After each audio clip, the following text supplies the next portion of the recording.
விஜய் தன்னை ஒரு எம்ஜிஆராக பாவித்துக் கொள்வது தவறு. எம்ஜிஆர் படங்களை அவர் உபயோகப்படுத்துவது தவறு.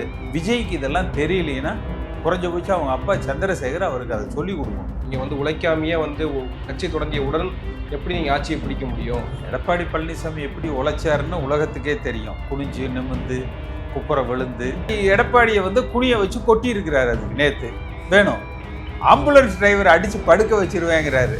நீங்கள் அடித்து துவைச்சு வெற்றி கொள்ள வேண்டியது யாரை? ஸ்டாலினை, மோடியை, விஜய. ஆம்புலன்ஸ் டிரைவர் இல்லை.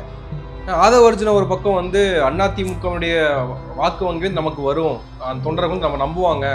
மனசாட்சி இருக்கா? யாரை பற்றி பேசுறதுன்னு இல்லையா? ஆதவ அர்ஜுனா யாருங்க? ஒரு லாட்டரி கொள்ளக்காரனோட மருமகன். அவர் ஏதோ நீங்கள் பெரிய அரசியல் அவன் லாட்டரி விற்கிறதுக்கு எங்கே வாய்ப்பு கிடைக்கும் என்று தேடிக்கிட்டு இருக்கிறான். சர்மிளா டாக்கிஸ் நேயர்களுக்கு வணக்கம். இந்த நேர்காணலில் நாம் சிந்திக்கிருப்பவர் முன்னாள் பாராளுமன்ற சட்டமன்ற உறுப்பினர், மூத்த அரசியல் தலைவர் திரு கே.சி. பழனிசாமி அவர்கள். வணக்கம். வணக்கம். தவேகா மாநாடு நடந்து முடிந்திருக்கு. அந்த மாநாட்டில் குறிப்பாக பல கட்சிகளை விமர்சனம் செய்து பேசியிருந்தார். திமுக தான் எங்களுடைய பிரதான எதிரியாக தொடர்ந்து சொல்லிகிட்டே இருக்கார் விஜய். அது இந்த மாநாட்டிலையும், முதல் மாநாட்டிலையும் சரி, இந்த மாநாட்டிலையும் சரி, டிவிகே விசஸ் டிஎம்கே தான் அப்படின்னு களமாக 2026 களம் இருக்க போகிறதுன்னு சொல்றாரு. ஊழல் கட்சியாக அதிமுக விமர்சனம் பண்றாரு. குறிப்பாக எம்ஜிஆர் ஜெயலலிதா காலத்து அதிமுகவாக இப்போது இல்லை, அது வந்து வலுவிழந்திருக்கிறது அப்படின்றத உறுதிப்படுத்துறாங்க அந்த மாநாட்டிலேயே. விஜயினுடைய பேச்சு, அரசியல் தலைமையை நீங்க எப்படி பார்க்குறீங்க? அதை மக்கள் தீர்மானிக்கணும், அவர் தீர்மானிக்க முடியாது.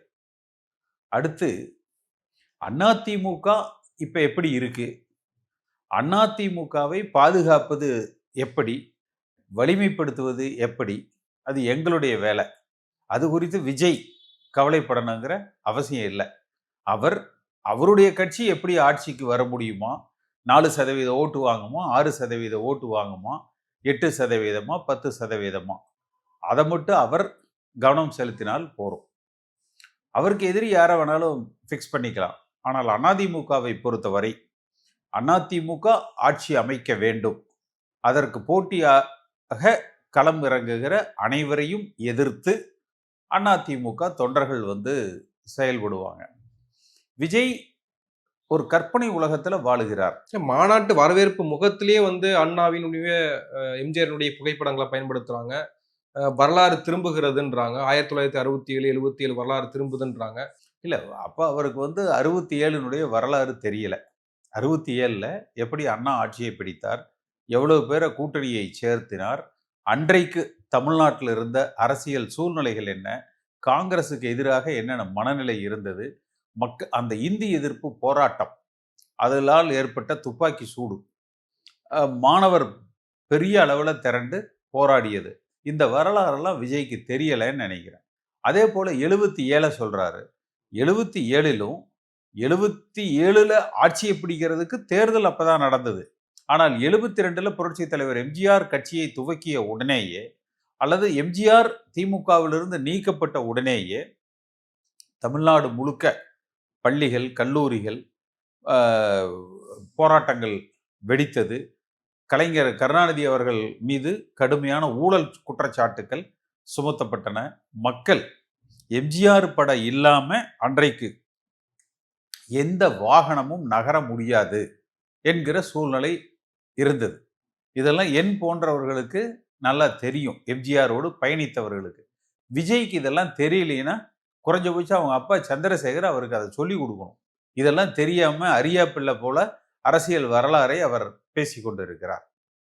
இப்போது அந்த கூட்டம் வருகிறது, எம்ஜிஆருக்கான அதே மாஸ் விஜய்க்கும் இருக்கிறது அப்படின்னு நம்புகிறாங்க இல்லையா தவேகா தொண்டர்கள்? அப்படி இல்லை. எந்த ஒரு நடிகர், இப்போ அது விஜயா இருக்கலாம், அஜித்தா இருக்கலாம், சூர்யாவா இருக்கலாம், இவர் இப்போ கமலஹாசனுக்கு இது மாதிரி கூட்டம் வரலையே என்ன? அவருக்கும் நல்ல கூட்டம் வந்தது இல்லை? அவர் எவ்வளவு சதவீத ஓட்டு வாங்கினாரு, எவ்வளவு நாள் கட்சி நடத்தினாரு, கடைசியா என்ன ஆனாரு? அதுதான் விஜய்க்கு நடக்கும். இன்னொரு பக்கம் எடப்பாடி பழனிசாமி அவர்கள் நீங்க உழைக்கணும், உழைக்க வேண்டியது அதிகமா இருக்குன்னு ஒரு பதிலடி கொடுக்குறாருல. நீங்க வந்து உழைக்காமையே வந்து கட்சி தொடங்கிய உடன் எப்படி நீங்க ஆட்சியை பிடிக்க முடியும்? எடப்பாடி பழனிசாமி எப்படி உழைச்சாருன்னு உலகத்துக்கே தெரியும். குனிஞ்சு நிமிந்து குப்புற விழுந்து எப்படியெல்லாம் உழைச்சாருன்னு தெரியும். எடப்பாடி பழனிசாமி தன் சுய புராணத்தை இந்த 2 விஷயம் சொல்லுவாரு அவரு. உழைச்சு முன்னுக்கு வந்தேன்பாரு. படிப்படியா முன்னுக்கு வந்தேன்பாரு. எந்த படியில வந்தாரு அவரு?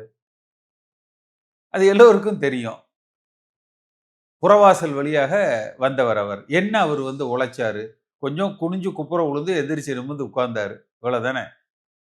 அதனால எடப்பாடி பழனிசாமி தன் சுய புராணம் பாடுவதை நிறுத்திவிட்டு, எம்ஜிஆரை பற்றி, எம்ஜிஆருடைய கட்சி ஆட்சிக்கு வர வேண்டும் என்பதை பற்றி அவர் பேசணும். அது பற்றி தொண்டர்களிடத்துல எம்ஜிஆர் தொண்டர்களை உற்சாகப்படுத்தணும். தன்னை ஒரு தலைவராக நிலைநிறுத்திக் கொள்வதில் அவர் முயற்சி செய்துவிட்டு, தன் பற்றி பேசுவதை குறைத்துக் கொண்டு, எம்ஜிஆர் குறித்து அவர் அதிகமாக பேசணும். இப்ப எடப்பாடி பிரச்சாரத்துக்கு போயிட்டு இருக்காரு. மக்களை காப்போம், தமிழகத்தை மீட்போம்னு பிரச்சாரத்துக்கு முதல்ல போறாரு. அதிமுகவை காப்பாத்துங்க. அதுக்கப்புறம் நீங்க மக்களை காப்பாத்துவோம். மீட்கிறது அதிமுகவை மீட்க தொண்டர்கள் போராடி கொண்டிருக்கிறார்கள். விஜய் கிட்ட இருந்து மீட்கணும், பாஜக இருந்து மீட்கணும், திமுக இருந்து மீட்கணும். இவ்வளவு பேர்ட்ட இருந்து அதிமுகவை மீட்கணும் முதல்ல. எஸ்டாபிளிஷ்டு லீடர் இல்ல. அதாவது இனிமேல் தான் விஜய் ஒரு தன்னை ஒரு தலைவராக முன்னெடுத்த வேண்டிய அவசியம் இருக்கு. ஆனால் எடப்பாடி பழனிசாமி முதலமைச்சராக இருந்திருக்கிறாரு. ஒரு எஸ்டாபிளிஷ்டு லீடராகத்தான் தன்னை முதலமைச்சராக இருந்தவர்கள் எல்லாம் தலைவராக இல்ல. இவர் தலைவராக இருந்து முதலமைச்சர் ஆகல. இவர் தலைவராக இருந்து முதலமைச்சர் ஆகல. முதலமைச்சரான காரணத்தினால் தன்னை தலைவராக நிலைநிறுத்திக் கொள்ள அவர் போராடி கொண்டிருக்கிறார். அந்த முயற்சியில தொடர்ந்து 10 முறை தோல்வியைத்தான் சந்திச்சிருக்கிறார். அதனால நம்ம இப்ப நம்மளுடைய இந்த விவாதத்துல கூட எடப்பாடி பழனிசாமியை பத்தி நம்ம அதிகம் பேசுறதை விட விஜயினுடைய கருத்துக்களுக்கு பேசலாம். விஜய் தன்னை ஒரு எம்ஜிஆராக பாவித்துக் கொள்வது தவறு. எம்ஜிஆர் படங்களை அவர் உபயோகப்படுத்துவது தவறு. அண்ணாவையும் எம்ஜிஆர் படத்தையும் வைத்து இது ஏதோ அதிமுக மாநாடு என்று உருவகப்படுத்துவது தவறு. எடப்பாடி பழனிசாமி அதற்கு விஜயை கண்டிக்காதது அதைவிட தவறு. விஜயினுடைய தாக்கம் எப்படி இருக்கும்னா, 2016 மக்கள் நல கூட்டணி ஆளுகிற கட்சிக்கு எதிராக அன்றைய அதிமுகவுக்கு எதிரான அந்த எதிர்ப்பு வாக்குகளை பிரித்தார்கள். மீண்டும் அதிமுக ஆட்சிக்கு வந்தது. அதே போல இந்த முறை திமுக திட்டமிட்டு விஜயை பயன்படுத்தி தனித்து அவரை களம் இறக்கி திமுகவுக்கு எதிரான அதிருப்தி வாக்குகளை விஜயை வைத்து ஒரு சில குறிப்பிட்ட சதவீதம், அது 5%, 10%, 8%, 4% பிரித்து மீண்டும் திமுக ஆட்சிக்கு வருவதற்கான வழிவகைகளை செய்து கொண்டிருக்கிறார்கள். இந்த உண்மையை புரியாத எடப்பாடி பழனிசாமி, விஜய் அதிமுக ஒரு கூட்டணி, அப்புறம் அதிமுக பாஜக ஒரு கூட்டணி, விஜய் நம்மோடு வருவார் என்று நம்பி ஏமாந்த இலவுகாத்த கிளியை போல அவர் இன்றைக்கு ஏமாந்து நிற்கிறார். அந்த பழனிசாமியைத்தான், எடப்பாடி பழனிசாமியைத்தான் உலகமகா ஊழல் நாயகனாக அவர் பட்டம் கொடுத்திருக்கிறார். அடிமை என்று பட்டம் கொடுத்திருக்கிறார். அந்த பட்டம் எல்லோரும் கொடுத்தது. உலகமகா ஊழல் என்று பட்டம் கொடுத்திருக்கிறார். இதற்கு பிறகு கூட எடப்பாடி பழனிசாமி புதிதாக கட்சி துவக்கின உடனே ஆட்சிக்கு வர முடியாது. எடப்பாடி பழனிசாமி போல படிப்படியா அவர் எந்தெந்த படிக்கட்டில் ஏறி வந்தாரோ அப்படி ஏறி வரணும்னு சொல்றாரு. புரட்சி தலைவர் புதிதாக இயக்கம் துவங்கிய உடனே ஆட்சியை பிடித்தார். NT ராமராவ் கட்சி ஆரம்பித்த உடனே ஆட்சியை பிடித்தார். ஆம் ஆத்மி கட்சி கெஜ்ரிவால் கட்சியை துவக்கின உடனே ஆட்சியை பிடித்தார். அதனால அந்த தவறான உதாரணங்களை எல்லாம் சொல்லாம விஜய் செய்கிற தவறுகள், எம்ஜிஆரை பற்றி பேசி எம்ஜிஆர் கட்சியை ஒற்றுமைப்படுத்தணும், வலிமைப்படுத்தணும், மனமாச்சரியங்களை களையணும். இந்த நேரத்தில் எடப்பாடி பழனிசாமியுடைய செயல்பாடுகள் உருக்கமாக இருக்கணும், தொண்டர்கள் மனதை தொடுவதாக இருக்கணும். நமக்குள்ள எந்த கருத்து வேறுபாடு இருந்தாலும் மறப்போம், மன்னிப்போம், ஒன்றுபட்டு செயல்படுவோம். மீண்டும் எம்ஜிஆர் ஆட்சி அமைக்க எல்லோரும் நம் கருத்து வேறுபாடுகளை மறந்து ஒருங்கிணைந்து செயல்படுவோம். திமுகவையும் தோற்கடிப்போம். முடிந்தால் பாஜக இல்லாத கூட்டணியை கட்டி அமைப்போம். விஜயை ஒரு 1-2% வாக்குகளுக்குள்ள நம்ம நிற்பாட்டுவோம். ஆட்சி அமைக்கிற சக்தியாக அதிமுகவை நாம் வலிமைப்படுத்துவோம் என்று சொல்லணும் எடப்பாடி பழனிசாமி. ஆனா இன்னும் அவர் இவர் ஏதோ உழைச்சு முன்னுக்கு வந்த கதை, இவர் படிப்படியா படிக்கட்டேறி வந்த கதை, இதையெல்லாம் பேசிட்டு இருந்தா தேர்தல் முடிஞ்சு போயிடும். இல்ல அவர் சொல்வது போல அரசியலுக்கு உழைப்பு ரொம்ப முக்கியமானது தானே. எங்க போய் உழைச்சாருங்க எடப்பாடி பழனிசாமி? சொல்லுங்க. எங்க போய் உழைச்சாருன்னு சொல்லுங்களேன். எங்க போய் உழைச்சாருன்னு இல்ல சொல்லுங்க. 90 தொகுதிகள இன்னைக்கு பிரச்சாரத்த முடிச்சிருக்காரு. ஏன்? கூட்டத்துக்கு இடையூறு பண்றாங்க. ஆம்புலன்ஸ் எல்லாம் விட்டு அந்த அரசாங்கம் வந்து நம்மள வந்து சீர்குலைக்குது. ஆ, ஆம்புலன்ஸ வந்து வழிமறிச்சு நம்ம இனிமேல் இந்த ஆம்புலன்ஸ் வந்துச்சுன்னா, பேஷண்ட் எல்லாம் வந்துச்சுன்னா, ஆ. அந்த இப்ப வண்டியில இதனால அவங்களே மக்கள் கொந்தளிச்சுட்டாங்களா என்ன? இதனால யாராவது கொந்தளிச்சுட்டாங்களா என்ன? இவர்தான் கொந்தளிக்கிறாரே ஒழிய, மக்கள் யாராவது ரோடு மறியல் பண்ணாங்களா? இந்த அரசாங்கத்துக்கு எதிராக. எவ்ளோ பிரச்சனைகள் நடந்தது. ஆணவ படுகொலைகள் நடந்தது.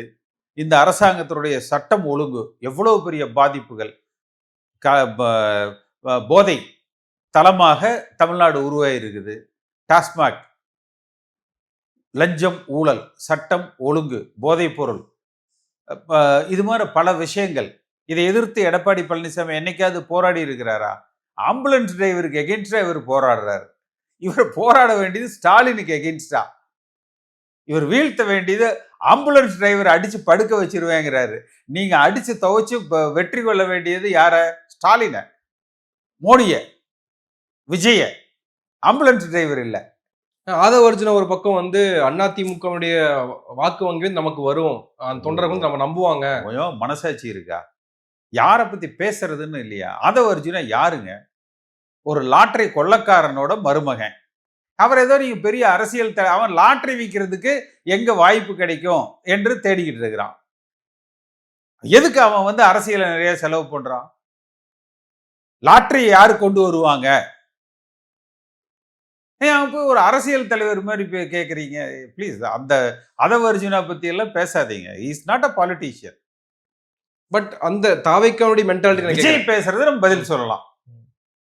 தாவேக்காவினுடைய நிலைப்பாடு மென்டாலிட்டி நான் கேட்கிறேன். அதாவது அதிமுகவினுடைய வாக்கு வங்கி நமக்கு வரும். அந்த தொண்டர்கள் வந்து சோர்ந்து இருக்கிறாங்க. அவர்களுக்கான ஒரு ஒரு வடிகாலாக தாவேக்கா இருக்கும் அப்படின்றாங்கல்ல. எந்த கட்சியாக இருந்தாலும் தேர்தல் களத்தை சந்திக்கிற பொழுது திமுக மீது அதிருப்தி, திமுகவிலிருந்து இவ்வளவு நமக்கு வாக்கு வரும். பாஜக மீது அதிருப்தி, அங்கிருந்து நமக்கு இவ்வளவு வாக்கு வரும். அது மாதிரி இந்த ஜாதிக்கு அதிருப்தி, இந்த மதத்துக்கு அதிருப்தி, பெண்களுக்கு அதிருப்தி, இளைஞர்களுக்கு அதிருப்தி, இந்த மண்டலத்தில் அதிருப்தி என்று ஒரு கணக்கு அவர்களுக்குள்ள, அது கற்பனையாக கூட இருக்கலாம், நிதர்சனத்துக்கு அப்பாற்பட்டதாக கூட இருக்கலாம். என்னுடைய அனுமானம் என்பது இன்னொரு மக்கள் நல கூட்டணி ஆளுகிற கட்சியினுடைய அதற்கு எதிராக இருக்கிற வாக்குகளை சிதைக்கிற, பிரிக்கிற பணி சிறப்பாக, இன்னும் சொல்ல போனா சபரீசன், ஆதவ அர்ஜுனா நீங்க சொன்னீங்களே, இந்த கூட்டணி விஜயை வைத்து ஒரு திரைப்படம் எடுப்பதை போல திரைக்கதை, டைரக்ஷன் இதெல்லாம் செய்யறாங்க. திமுகவை கடுமையா விமர்சனம் பண்றாரு ஸ்டாலின் அங்கிள். ஒரு நிமிஷம், திமுக என்ன கடுமையா விமர்சனம் பண்ணிட்டாங்க சொல்லுங்களேன். ஸ்டாலின் அங்கிள் அப்படிங்கிறாரு, இது கடுமையான விமர்சனமா? உலக மகா ஊழல் கட்சின்னு அதிமுகவை சொல்றாரு, அது பெரிய விமர்சனமா? ஸ்டாலின் அங்கிள் அப்படிங்கிறது பெரிய விமர்சனமா? எடப்பாடி பழனிசாமி பேரே சொல்றதுக்கு ஒர்த்தே இல்லாத ஆளுங்க அந்த ஆளு என்று ஒதுக்கிடுறாரு. இருந்தாலும் தலைவருக்கே தகுதி இல்லாதவங்க, விட்டுருங்க, தொண்டர்கள் ஏன்ட்ட வந்துருங்கன்னு சொல்றாரு. இது கடுமையான விமர்சனமா? ஸ்டாலின் அங்கிள்ங்கிறது கடுமையான விமர்சனமா? அது போலி நாடகம். யாருக்கு அங்கிள்? சபரீசனுக்கு அங்கிள். விஜய்க்கு எப்படி அங்கிள் ஆகிறாரு? அப்ப புரியுதா இவங்களோட நெக்ஸஸ்? புரியுதா? ஆதவ அர்ஜுனா யாரு? சென்ற தேர்தலில் திமுகவுக்கு வேலை பார்த்தவர். அப்ப திமுகவுக்கு இருந்து ஒரு ஆளை டெபுடேஷன்ல விஜய்க்கு அனுப்பிச்சு செலவுக்கு காசை கொடுத்து எதிர்ப்பு வாக்குகளை பிரிக்கிறாங்க. இல்ல அந்த விஜய் தானே கூட்டணிக்கு வருவாருன்னு நம்பி ஏமாந்த எடப்பாடின்றீங்க. அது வந்து எடப்பாடியை வந்து குனிய வச்சு கொட்டி இருக்கிறாரு. அதுக்கு நேத்து வேணும். அதாவது இவர் மாதிரி அதை சொன்னார்ல, நான் என்ன உழைச்சு வந்தேன், ஓடி ஓடி உழைச்சேன் அப்படின்னு. முட்டாள்தனமான ஆள் என்பதை எடப்பாடி பழனிசாமி நிரூபித்திருக்கிறார். விஜய் எப்படி இவர் வந்து விஜய் கூட்டணிக்கு வருவார்னு எதிர்பார்த்தாருன்னு எனக்கு தெரியல. நீங்க கள்ளக்குறிச்சியில நடந்த மாநாட்டில் என்ன சொன்னாரு? அவர் அதிமுக ஒரு பொருட்டாவே நினைக்கல. அதை நான் அன்றைக்கே அந்த கருத்து சொன்னேன். ஆனா எடப்பாடி என்ன சொன்னாரு? எங்களை பத்தி குறை சொல்றதுக்கு ஒண்ணுமே இல்லை. ஒரு ஒரு ரொம்ப ஒரு தவறான பார்வையா அது வந்து தெரியல. அடுத்து எம்ஜிஆரை பற்றி அவர் பேசுகிறார், அண்ணாவை பற்றி பேசுகிறார்னா, எங்கள் தலைவர்களை வைத்து தான் இவங்க கட்சியை நடத்த வேண்டியதா இருக்குதுன்னு இவரு வெள்ளந்தியாக அதற்கு சந்தோஷப்பட்டுக்கிட்டு இருக்கிறாரு. அவர் கட்சியவே அதிமுக, அதாவது அதிமுக தலைமையில விஜய் தலைமையில் அதிமுக. அதிமுக என்ன? திமுக எதிர்ப்பு. ஜெயலலிதா காலத்துல பாஜக எதிர்ப்பு. அந்த 2 அஸ்திரங்களையும் கையில் ஏந்தி தன்னை ஒரு அதிமுக தலைமையாக முன் நிறுத்துவதற்கு, அதிமுக வாக்கு வங்கியை தான் கையகப்படுத்துவதற்கு அவர் முயற்சி செய்கிறார். இதை புரிந்து கொள்ளாமல் எடப்பாடி பழனிசாமி வெள்ளந்தியா செய்யறாருன்னு சொல்லலாம், இல்ல விவரம் தெரியாத ஆளாக வேலை செய்யறாருன்னு சொல்லலாம். அந்த விஜயினுடைய அந்த முயற்சி இருக்கு இல்லையா, அது பலன் கொடுக்குமா கொடுக்காதா? அதான் சொல்லிட்டேன்ல, நிச்சயமா பலன் கொடுக்கும். ஆளுகிற திமுக மீண்டும் ஆட்சிக்கு வருவதற்காக மக்கள் நல கூட்டணி எந்த அளவுக்கு சென்ற தேர்தலில் பலன் கொடுத்ததோ அந்த பலன் கொடுக்கும். அந்த பலன் கொடுக்கும். அப்ப இது திட்டமிட்ட ஸ்டாலின் அங்கிள், சபரீசன், ஆதவ அர்ஜுனா, விஜய், இவங்க கதை, திரைக்கதை, வசனம், டைரக்ஷன், அந்த கள்ள லாட்டரியில வர்ற பணம் இதெல்லாம் பயன்படுத்தப்பட்டு விஜய் களம் இறக்க விடப்பட்டிருக்கிறார். அவ்வளவுதான். அப்ப இதுல பிரதான எதிர்க்கட்சி அதிமுகவுடைய ரோல் என்னவாக இருக்குன்ற கேள்வி இருக்குல்ல. இல்ல, அதிமுக, அதனாலதான் சொல்றேன், எடப்பாடி பழனிசாமி அதிமுகவை ஒற்றுமைப்படுத்தணும், வலிமைப்படுத்தணும், தன் சுய கௌரவம் அல்லது தன்னுடைய வரட்டு பிடிவாதத்தை தளர்த்தி கொள்ள வேண்டும், எம்ஜிஆர் கட்சி மீண்டும் ஆட்சிக்கு வர வேண்டும் என்று மக்களிடத்துல பிரச்சாரம் செய்யணும். இவர் தன்னுடைய வரலாறு பேசிட்டு இருக்க கூடாது. எடப்பாடி பழனிசாமி எப்படி சாதிச்சு தெரியுங்களா அப்படின்னா அது எல்லோரும் தொலைக்காட்சிகளில் பார்த்துட்டு தானே இருந்தாங்க. யாருக்கு தெரியாம இருக்கு? அதனால அது இப்ப முக்கியம் இல்லை. எம்ஜிஆர் கட்சி மீண்டும் ஆள வேண்டும். எடப்பாடி பழனிசாமி எம்ஜிஆர் குறித்து பேச தவறுகிற காரணத்தினால, எம்ஜிஆரை முன்னிறுத்த தவறுகிற காரணத்தினால விஜய் போன்றவர்கள் எம்ஜிஆரை பயன்படுத்துகிறார். நீங்க சொல்வது போல இப்போ 50 ஆண்டு காலம் பாரம்பரியம் கொண்ட அதிமுகன்ற ஒரு கட்சி 30 ஆண்டுகளுக்கு மேல ஆட்சி அதிகாரத்துல இருந்திருக்காங்க. அந்த வாக்கு வங்கியை புதிதாக கட்சி தொடங்கிய ஒரு நடிகருக்கு போயிடு நம்ம நினைச்சிட முடியுமா? நான் நினைக்கல. அவர் முயற்சி செய்கிறார். அது புரியாமல் எடப்பாடி பழனிசாமி நடந்து கொள்கிறார். ஆனா அவருக்கு ஒரு எதிர்பார்ப்பு இருக்கும் இல்லையா, கடைசி நேரத்துல விஜய் நம்ம கூட கூட்டணிக்கு வருவார், இன்னும் பலமிக்க ஒரு பேசாம ஸ்டாலின் வருவார்னு கூட எதிர்பார்த்துக்கலாமே. இது என்ன ஊழல் வழக்கு, இல்ல வாங்குற லஞ்சத்தை பங்கிக்கிறதா? எப்ப ஆளுங்கட்சிக்கு ஒரு 60%, எதிர்கட்சிக்கு ஒரு 40%, ஸ்டாலின் குடும்பத்துக்கு இத்தனை, எடப்பாடி குடும்பத்துக்கு எவ்வளோ, வேலுமணி குடும்பத்துக்கு எவ்வளோன்னு பங்கிக்கிறதுக்கு.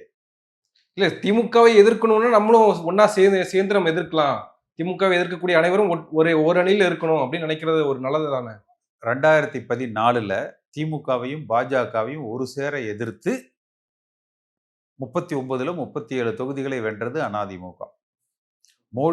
மோடியா லேடியா இதுதான் அன்றைய கோஷம். 2016 தனித்து நின்று 234 தொகுதிகளிலும் களம் கண்டு ஆட்சி அமைத்தது அதிமுக. அந்த அதிமுகவுக்கு அம்மா மறைவுக்கு பிறகு ஆளுகிற கட்சியாக அதிமுக 50 நாடாளுமன்ற உறுப்பினர்கள், 130 சட்டமன்ற உறுப்பினர்கள், முதலமைச்சர் நாற்காலி, கோடிக்கணக்கான பணம்.